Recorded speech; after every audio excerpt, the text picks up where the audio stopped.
are you? This is Dr. Vita here, and I'm here for a casual conversation about demystifying misconceptions about herbs and fertility.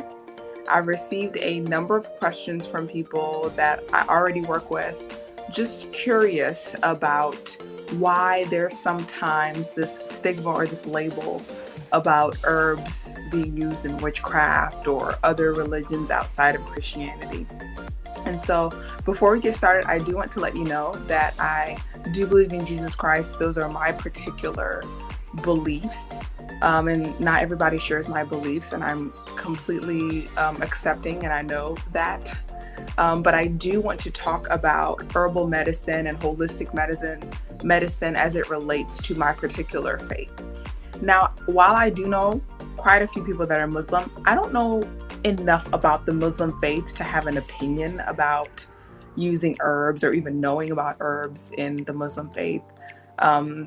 But if you are of the Muslim faith, I would love to hear what you believe in particular about herbs and Islam.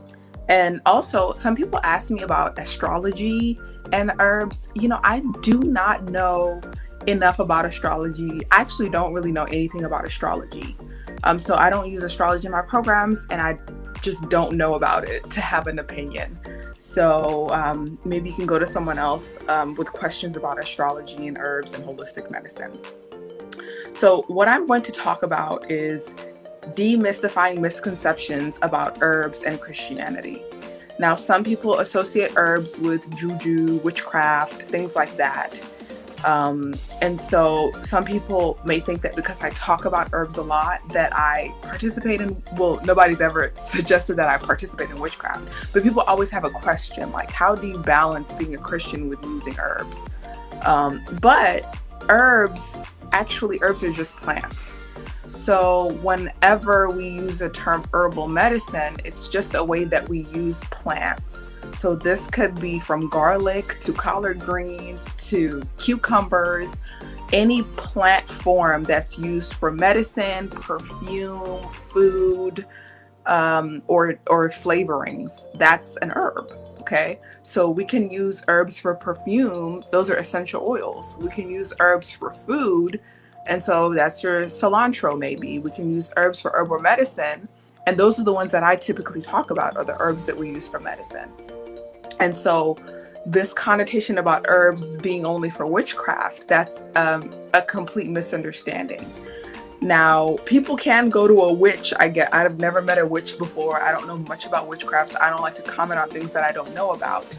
But essentially, from what I've heard other people saying, is they link herbs and witches, because sometimes you go to a witch doctor and witch doctor will give you a potion.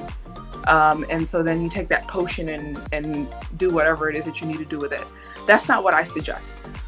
For me, what I'm saying is, if you have a particular illness, there are thousands of different plants out there that God gave us. So God, it's in the beginning, the first book of Genesis, you could talk about Jesus, how he created the earth, he created the crops, he gave us authority over them to cultivate them. And so they're there for our use. As Christians, even if you're not a Christian, you eat vegetables, you have plants, you eat fruit. And so it's out there for our consumption, but also there are plants that are out there that have pure medicinal value. Okay. There are herbs out there, plants out there. I'll just use the word plant. There are plants out there that whenever you get bitten by a snake, you can take that plant, put it right there where you got bitten, and the poison factor gets removed from the situation. That is herbal medicine. You can't call that witchcraft. That is just a God-given species that God has put on this earth to give us healing and medicinal properties. Okay. Now, I just happen to be obsessed with herbs, and I've been studying them for a very, very long time, to where I know a couple hundred, and I know their uses and their functions. Okay. You use herbal medicine, you use herbs as food, and I know you do, because what do you do when you have a cold? A lot of you will make tea and you put lemon and honey in there. Well, that is herbal medicine. You know that the lemon has properties that will help you. with your cold. You know that it has vitamin C. You know that it has great potential to help you overcome your illness. That is herbal medicine. You know that whenever you have a cold, you need to eat more vitamin C. So you start boosting up your citrus fruits and your oranges. That is herbal medicine. You are using a plant to extract its medicinal properties, and then you use it for healing. Okay, what about garlic? People always say, hey, I like to put garlic in my food because garlic will help with XYZ. Or I have a stomach ache, so I'm gonna go and make ginger tea. I'm gonna go boil some ginger. Ginger is a powerful herb. That is using herbal medicine. Okay, there is nothing witchcraft or juju about that. That is just you simply using a natural substance to heal your body and to get medicinal value out of it. Now, another thing that I do want to talk about is essential oils. I don't talk a lot about essential oils because people need to be careful when they use essential oils. That is herbal medicine. Essential oils, you're not just taking an oil and just putting it in a diffuser just so it can smell good. No, that is medicine. That is extracting volatile oils outside of a plant, and then you're using that to heal. There's one essential oil that I give people that are having like irregular periods.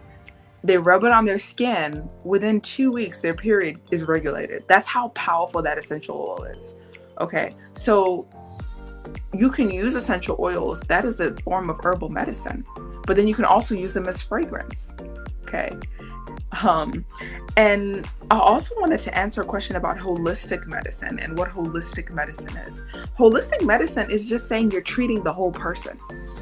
So someone over the weekend said, I don't believe in holistic medicine. I'm a Christian. And I said, no, I'm a Christian too. You should believe in holistic medicine as a Christian more than any other kind of medicine.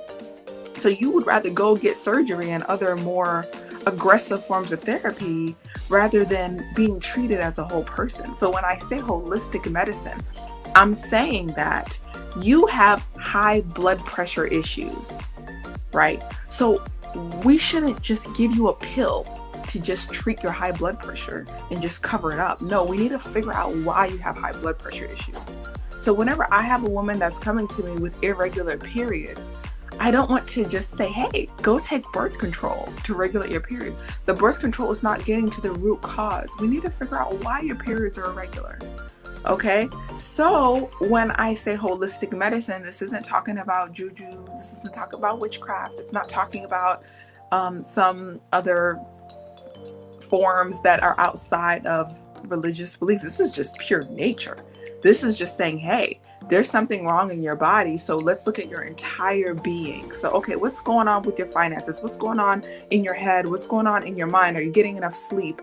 That is what holistic medicine is. It's treating the entire person instead of just covering up what they have with a Band-Aid.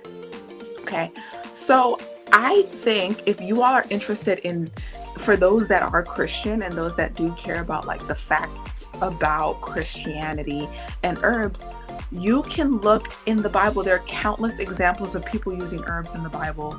They didn't take Tylenol in the Bible. They weren't in a laboratory making drugs. No, you see lots of instances in the Bible where they're taking natural substances and using those as medicine. You see a lot of talk about essential oils in the Old and New Testament in the Bible. That is herbal medicine, even just for the fragrance of it. So, right, when they wrap up bodies and they're dead, what are they using? They're using essential oils. So I love this conversation. I don't know what you all feel about it. I know my followers have diverse backgrounds. My followers have diverse religious and so I would be interested in hearing you comment. This video is going everywhere. It's on my Facebook page, my Facebook group, my business page, my YouTube page. It's everywhere. And so I want you to comment below what your association is between herbs and holistic medicine and your particular beliefs. If you are not Christian, you can still participate in this conversation. I actually want to hear from you even more because I know about the Bible. And so I want to hear what you have to say or what your thinking is, and how you perceived herbs and holistic medicine before me talking about it. So everyone, I'm so glad that you tuned in to listen to me today. The take-home message here is that herbs are natural substances that are here for everybody, regardless of your religious affiliation. These are naturally growing substances that we use for food, that we use when we have a cold. These are just teas and different things that God gave us here on this earth. My second take home is holistic medicine just means that we are treating you as a whole person. We're not just giving you a prescription just to mask your illness. We're actually trying to figure out what is wrong with you. Are you sleeping well? Are you depressed? What's going on in your mind? Let's treat the entire person so that we can get to the bottom of the lack of fertility, so that we can regulate those periods, so that we can get normal blood pressure. So, okay, I hope you're following me on all of my social media channels. Follow me on Instagram at Dr. Vita K, also on Instagram at VitaBodyCO, and follow my business page at Dr. Vita Fertility. Follow me on Facebook. If you're trying to get pregnant in 2021, join my Facebook group, Supplements to Enhance Fertility, and most importantly, follow me on YouTube, Dr. Vita Natural Health. Have a blessed day.